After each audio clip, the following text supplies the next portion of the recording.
Hello guys! Isang maganda at mapagpalang araw po sa inyong lahat. Ayan, so ngayon po ang ating ulam for the day ay adobong manok.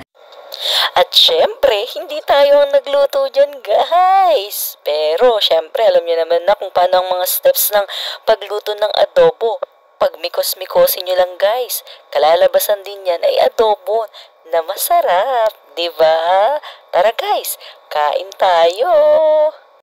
Sino ang may paborito dito ng adobo guys? Taas nga natin ang ating mga paa. Comment down below kung paborito nyo ang adobo.